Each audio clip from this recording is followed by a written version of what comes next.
back again. It's the old heads here. It's your man King Bear Sadat with Special T. We all back here talking about a little more stuff, finding out what's going on. I made reference to the fact that somebody had put up about who are gonna be the people speaking on behalf of working on the Trump stage for his inauguration. So the list that I have is Floyd Mayweather, Jennifer Holliday, Steve Harvey, Kanye West, Don King, Omarosa Manigault, Ray Lewis, and Jim Brown. So basically, it's a collection of the smartest minds and scientific. Basically, you got a bunch of entertainers and silly cats up there going on behalf to speak on behalf of stupid ass Donald Trump. But I don't mean to disrespect the president, but man, I don't know how I'm gonna spend 4 years not disrespecting the president when he's been disrespecting everybody who have left. Everybody in the world, in my opinion, everybody of color, women. He don't give a damn about none of us. So whatever with him. But anyway, just wanted to drop the name of that who people on the list. Performing at the, I don't know who's performing. I don't know who's going to. We sent a reporter down there though to cover it. My man in the back there. Yeah. The Mormon Tabernacle Choir is performing, and some of them are mad about it. They don't want to. Yeah, for real. The Mormon Tabernacle Choir is performing. Huh?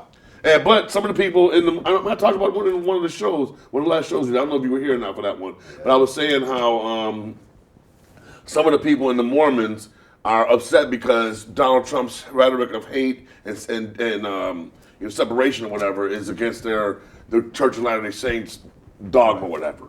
But a couple different things I wanted to talk about. I wanted to speak on those kids who beat up the special needs child on YouTube.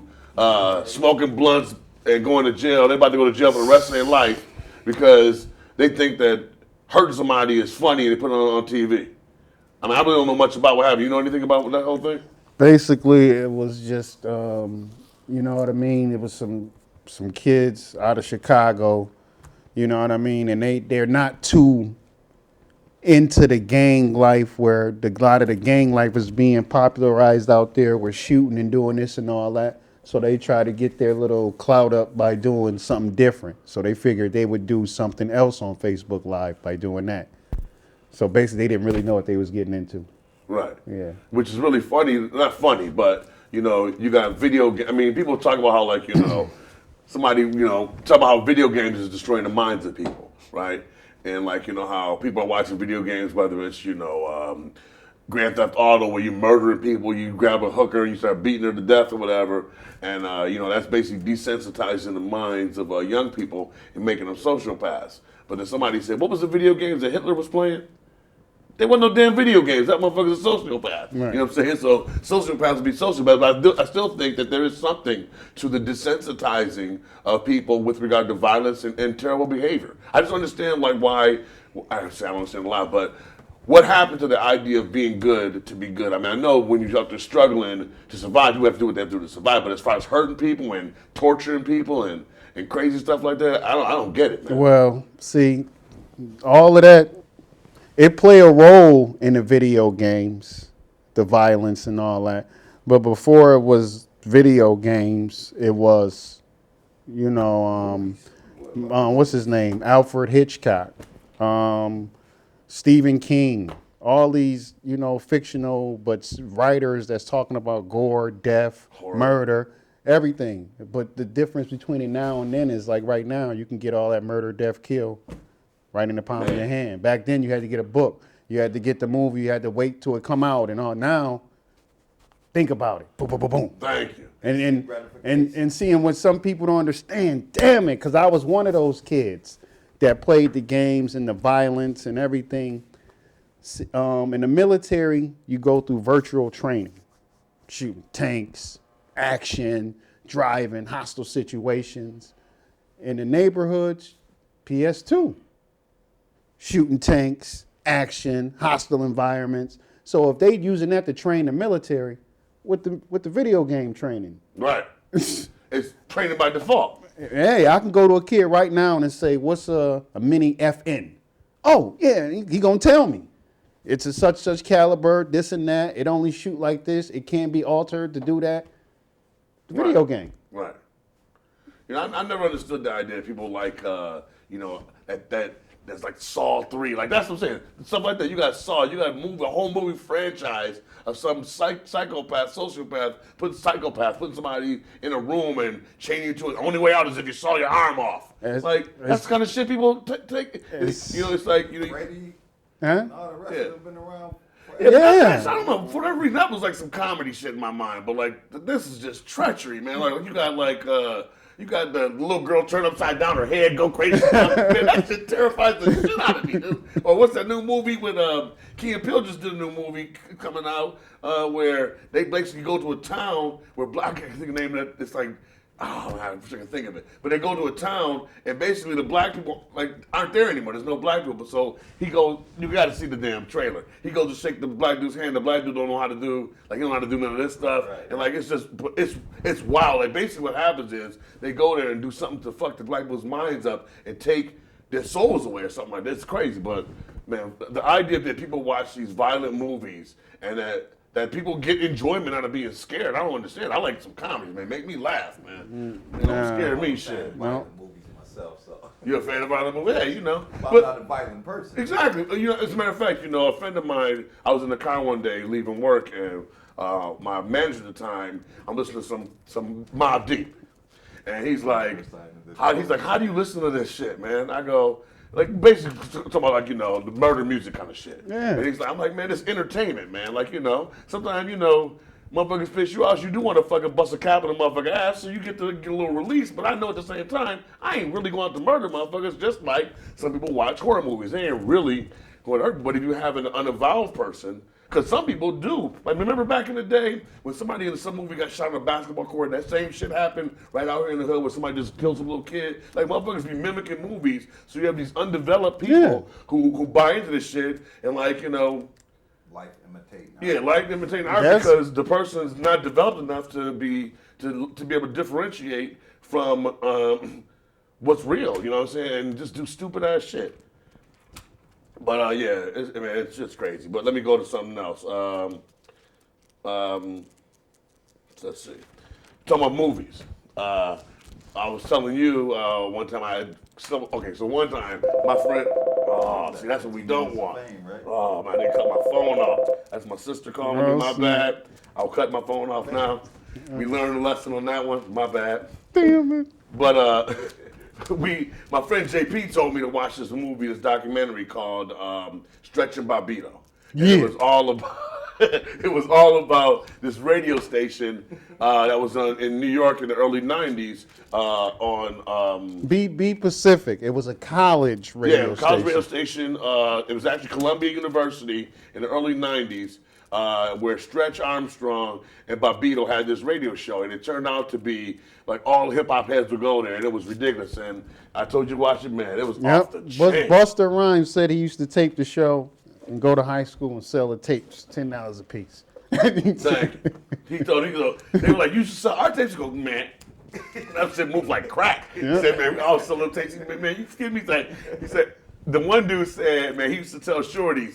On Thursday nights when the show come on, like, yeah, I ain't fucking with y'all. And I'm thinking, she goes, what? You gonna come over and get some of this? Like, shit, I'm taping music tonight, baby. I'll give it to you tomorrow. But it was, man, that video was. How hard it was, the tape, remember they were showing us to tape the cassette up? Oh, yeah. That's what Busta Rhymes was like. He's like, man, I used to be like a surgeon, have the tape unloosened, looking like a Jew had the thing in my eye. I'm lining the tape up, tightening it up, having tape. Pop, I did that. Everybody, we all did that shit. But no, I like made tapes. I would like recording the music off the radio, but I'm recording with another radio. Me. Right. Yeah, that's how we get it. Then we go. Yeah, you got your own radio. Yeah, no. We go to the projects, Kylie Gardens. I would bring these homemade tapes and play them at the football games. Right. And we'd be playing, and the older dudes would be like, "Yo, what? Who is? Oh, this dude! And I was like, it made me feel good because I used to do that. And my boys would be like, "Man, you bugging." You dead. But when I played him at the games, the other teams would be like, man, turn. Oh, he just said this. And it'll be me. Yeah. Don't get excited. You be listening to the quiet stuff. Yo, I'm telling you, Word man. up, man. But let's see what else I got here. Some other subject matters I was going to talk about. Oh, so last night I come home and I started watching a documentary on Michelle Obama. Man, I'll tell you right now, we're gonna miss Michelle Obama. She's a beautiful woman, man, and really set a new bar for what the first lady should be. You start looking at things she did, huh? She ain't dead. She ain't gonna be the first lady no more. I'm saying she's setting a new bar for what a first lady should be. I mean, obviously, Michelle Obama and Barack Obama have opportunities to do great things for the rest of their lives. And I can't wait to see what great things they're going to do. But just looking at her legacy of what she left in the White House. I mean, you look at great first ladies, you think of people like Eleanor Roosevelt. She was a tremendous first lady, did some tremendous things. You think about people like Jackie O and her beauty. But I feel like Michelle Obama outshined both of them with regard to her grace, with regard to her commitment to fitness. They started talking about her arms, right? And the one black lady, I forget her name. Her name was some Angela Davis. I don't know who she was. I don't know if it was Angela Davis with extra names or whatever, but she was basically saying that, look at her arms. Her arms are strong enough to hold up the president and her family. Just like, man, I was so proud, man. I called my sister. Like at 1 a.m. She's sleeping. I'm like, what? I'm like, I just texted.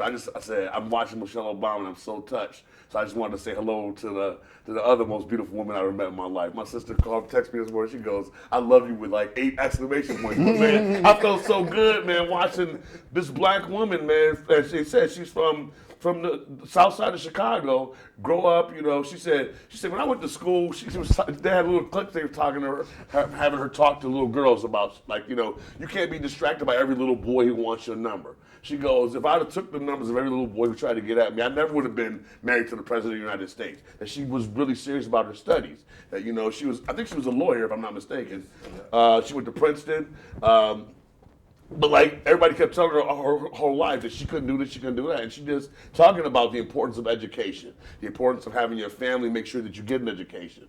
I mean, one of the things that if I could tell anything to young people and really try to get to their heads, and it's funny, I'm about to quote Huey Lewis in the news, but young people need to know it's hip to be square. I mean, for real, man. Like, you start thinking, like now that we older, like, being cool was cool, but man, getting your studies, having your degree, and being able to get a job where you can afford to have a house for your family, be able to get a better job, to be able to live in a better neighborhood, to be able to take your kids, that's what's hot. You know, being smart is what's hot. Mm-hmm. You know, be a fool and believe that, like, you know, that cool shit is cool. That cool shit is bullshit. Yeah, they done had incidents where, like, kids be on the honor roll in the ghetto or whatever and have got beaten up because they're smart, or, you know, because they get good grades or something. Right. Chris Rock had a bit about that. It's like, so you got your master's degree. What, you my master now? So I bet you I can whoop your ass. Like, that's a measure of something. Like, okay, so what? But see, that's the thing now, is that we have to be able to get our kids, one, to understand that that's ignorant people telling ignorant things. There are going to be a lot of people trying to pull you down, but you have to be able to go beyond that. And two, try to put your kids in a situation where they can stay away from these wild people. You know what I'm saying? And that's where I think we need more community programs. You know, whether it's, I remember going. I mean, I know Melanie Karenga made up Kwanzaa, but I remember going to, like, early Kwanzaa's back in the 70s when Kwanzaa was first starting to get its start going, and going to things where what's the artist's name? Pops Bill Cooper. Bill Cooper. He had painted this beautiful mural on the wall. He had drawn this beautiful mural, and we're all painting, like, the fruit and the arts and stuff, and just like community stuff where we're not getting into trouble. We're doing something, you know, or going to places where, you know, you're listening to powerful people speak, and I don't know if that's the church or what that is, but we need to get back to bringing our community together and doing some things to uplift each other. That's one thing I'm always talking about. You know, instead of hoping, you know, that somebody else will look out for us. Nobody else cares about black people. I'm telling you. Like, I don't mean to make it like some sort of thing wherein I'm saying anything bad about anybody, but I'm saying if we don't care about ourselves, nobody gonna care about us. You know, people like say things like, you know, like that. Older people telling young people to pull their pants up. That somehow older people are missing it, but that missing something that younger people are doing. But the whole thing is, like, if you carry yourself in a certain way, you are more likely to get respect. And if you have respect for yourself, I remember one time you were talking about one cat who we all know from the neighborhood was on his way back from court or going to court or something like that, and he had a t-shirt on, his pants all hanging out, and he got his hair all looking all crazy.